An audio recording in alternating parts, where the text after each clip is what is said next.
Hello bachcho, let's read out the question first.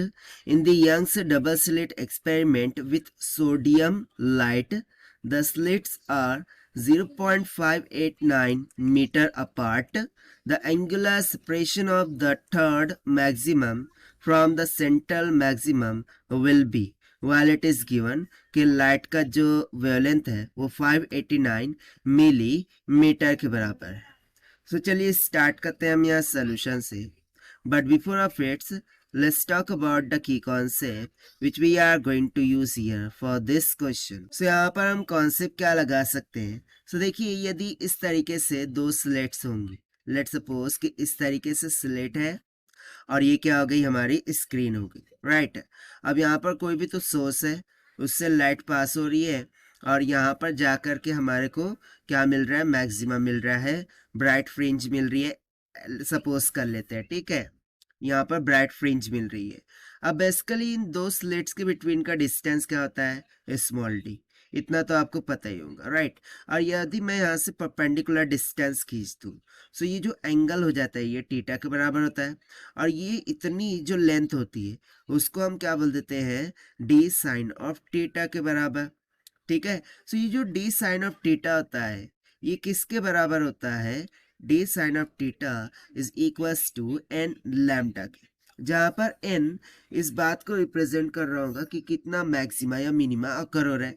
अब जैसे कि यहाँ पर थर्ड मैक्सिमा के लिए कैलकुलेट करना है तो सिंपली n का मान हो जाएगा 3 के बराबर.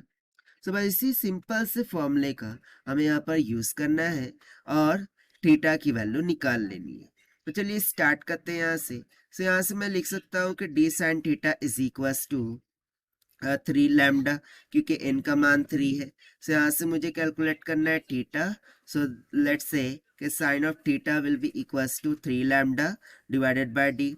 This implies theta will be equals to sine, उधर जाके साइन इनवर्स हो जाएगा, इन ब्रैकेट ये हो जाएगा 3 लैम्डा बाय डी की.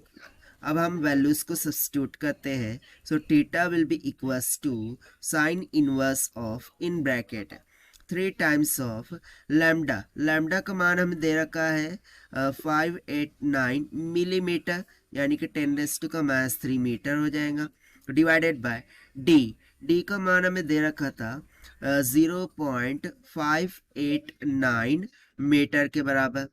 सो देखिए इसको फर्दर मैं क्या लिख सकता हूँ, this will become sign inverse of 3 into 589 into 10⁻³ divided by, इसको हम लिख सकते हैं 589 इंटू 10⁻³ के बराबर. सो देखिए ये दोनों कैंसल आउट हो गए. Simply okay, may be the printing mistake, यहाँ पर ये नैनोमीटर में होता है ना वेवलेंथ. सो नैनोमीटर में होने के कारण से ये जो 10⁻³ है ये किस में कन्वर्ट हो जाएगा, 10⁻⁻9 में. सो देखिए 10⁻³ 10⁻³ चला जाएगा, 10⁻6 बच जाएगा, वाइल ये दोनों भी कैंसिल हो गए. So simply theta is equals to कितना निकल के आ जाएगा, साइन इनवर्स ऑफ 3 इंटू 10⁻⁶ के बराबर. और यही हो जाएगा हमारा आंसर, जिसको हमने सॉल्व किया है by using the conceptual formula of d sine theta is equals to N lambda से. Now let us take the option. So option D will become correct. So this is the required solution. I hope you understood well. Best of luck. Thank you.